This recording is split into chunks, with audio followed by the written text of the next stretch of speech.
ಆತ್ಮೀಯ ಸ್ನೇಹಿತರೆ, ಎಲ್ಲರಿಗೂ ನಮಸ್ಕಾರ. ಇಂದಿನ ಈ ಒಂದು ವಿಡಿಯೋದಲ್ಲಿ ನಾನು ಕೇಂದ್ರ ಸರ್ಕಾರದ ಬೃಹತ್ ಯೋಜನೆಯಾದ ವಿಬಿಜಿ-ರಾಮ್ಜಿ ಯೋಜನೆಯ ಬಗ್ಗೆ ಕೆಲವೊಂದಿಷ್ಟು ಮಾಹಿತಿಯನ್ನು ಕೊಡಲು ಬಯಸುತ್ತೇನೆ. ಮೊದಲು ಈ ಯೋಜನೆಯ ಹಿನ್ನೆಲೆಯನ್ನು ನೋಡೋಣ.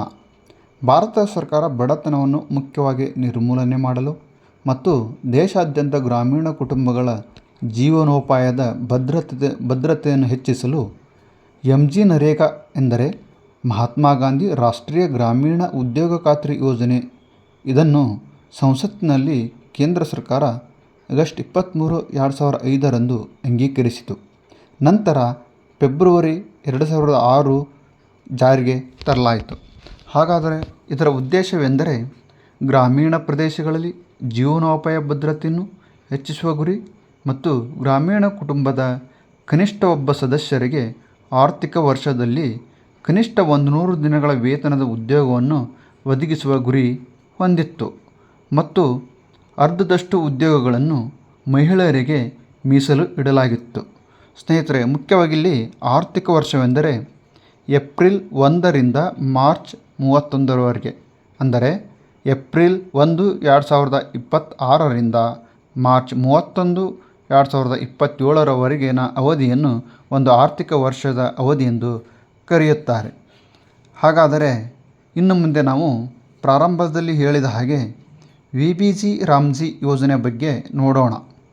ವಿಕಸಿತ್ ಭಾರತ್ ರೋಜ್ಗಾರ್ ಮತ್ತು ಆಜೀವಿಕಾ ಮಿಷನ್ ಎಂಬುದು ಇದರ ವಿಸ್ತೃತ ರೂಪ.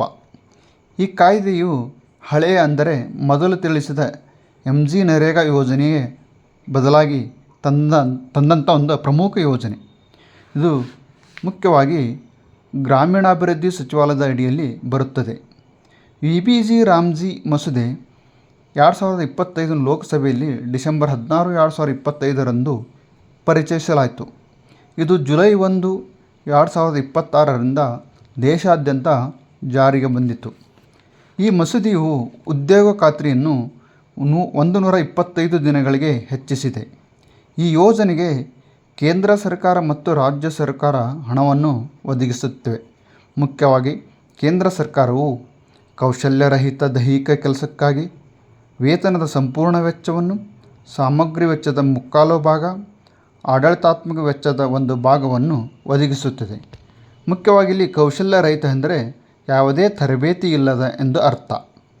ಮುಂದೆ ರಾಜ್ಯ ಸರ್ಕಾರ ಸಾಮಗ್ರಿ ವೆಚ್ಚದ 1/4 ಭಾಗ, ಆಡಳಿತಾತ್ಮಕ ವೆಚ್ಚಗಳು, ನಿರುದ್ಯೋಗ ಭತ್ಯೆ, ವೇತನ ಪಾವತಿ ವಿಳಂಬವಾದರೆ ಪರಿಹಾರವನ್ನು ಒದಗಿಸುವುದು. ಮುಖ್ಯವಾಗಿ ರಾಷ್ಟ್ರೀಯ ಸರಾಸರಿ ವೇತನ ನರೇಗಾ ಅಡಿಯಲ್ಲಿ ದಿನಕ್ಕೆ 298.8 ರೂಪಾಯಿಗಳು ಇತ್ತು. ಹೊಸ ಯೋಜನೆಯಡಿ ದಿನಕ್ಕೆ 327.4 ರೂಗಳಿಗೆ ಏರಿಕೆ ಮಾಡಲಾಗಿದೆ. ದಿನಕ್ಕೆ ಸರಾಸರಿ 28.6 ರೂ ಹೆಚ್ಚಳವಾಗಿದೆ. ಈ ವೇತನ ಜುಲೈ 1ರಿಂದಲೇ ಜಾರಿಗೆ ಬಂದಿದೆ. ಮುಖ್ಯವಾಗಿ ದೇಶದ ಯಾವುದೇ ರಾಜ್ಯ ಅಥವಾ ಕೇಂದ್ರಾಡಳಿತ ಪ್ರದೇಶದಲ್ಲಿ ದಿನಗೂಲಿ ದರವು ರೂ. 300ಕ್ಕಿಂತ ಕಡಿಮೆ ಇರಬಾರದು ಎಂಬುದು ಈ ಕಾಯ್ದೆಯಲ್ಲಿರುವ ಪ್ರಮುಖ ಅಂಶವಾಗಿದೆ. ಹಾಗೂ ಮುಖ್ಯವಾಗಿ ತಿಳಿದುಕೊಳ್ಳಬೇಕಾದ ವಿಷಯವೇನೆಂದರೆ ವಿವಿಧ ರಾಜ್ಯಗಳಲ್ಲಿ ಕೂಲಿ ದರ ಬೇರೆ ಬೇರೆಯಾಗಿದೆ.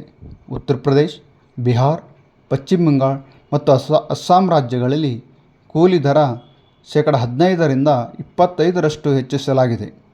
ಅರುಣಾಚಲ ಪ್ರದೇಶ ಮತ್ತು ನಾಗಾಲ್ಯಾಂಡ್ನಲ್ಲಿ ಗರಿಷ್ಠ 24.5% ಏರಿಕೆಯಾಗಿದೆ.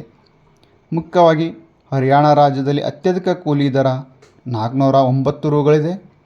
ಗೋವಾದಲ್ಲಿ 406, ಕೇರಳದಲ್ಲಿ 401 ಹಾಗೂ ಸಿಕ್ಕಿಂನಲ್ಲಿ ಗರಿಷ್ಠ 450 ದಿನಗೂಲಿ ನಿಗದಿಪಡಿಸಲಾಗಿದೆ.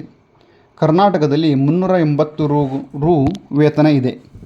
ಮುಖ್ಯವಾಗಿ ಇದು ಗ್ರಾಮೀಣಾಭಿವೃದ್ಧಿ ಸಚಿವಾಲಯದ ಅಡಿಯಲ್ಲಿ ಬರುತ್ತದೆ. ಪ್ರಸ್ತುತ ಇದರ ಸಚಿವರು ಶಿವರಾಜ್ ಸಿಂಗ್ ಚೌಹಾಣ್ ಇದ್ದಾರೆ. ಈ ಕಾರ್ಯಕ್ರಮ ವಿಶೇಷತೆ ಏನೆಂದರೆ ಕಾರ್ಮಿಕರಿಗೆ ಉದ್ಯೋಗ ಚೀಟಿ ನೀಡುವವರೆಗೆ ನರೇಗಾದಡಿ ನೀಡಲಾಗಿದ್ದ ಉದ್ಯೋಗ ಚೀಟಿಯನ್ನು ಮಾನ್ಯ ಮಾಡಲಾಗುತ್ತದೆ.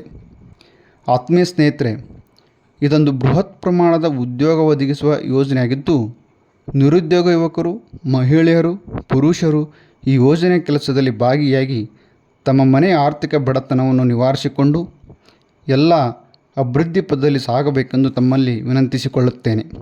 ಸ್ನೇಹಿತರೆ, ವಿಡಿಯೋ ಇಷ್ಟವಾಗಿದ್ದರೆ ಶೇರ್ ಮಾಡಿ, ಲೈಕ್ ಮಾಡಿ, ಕಾಮೆಂಟ್ ಮಾಡಿ ಮತ್ತು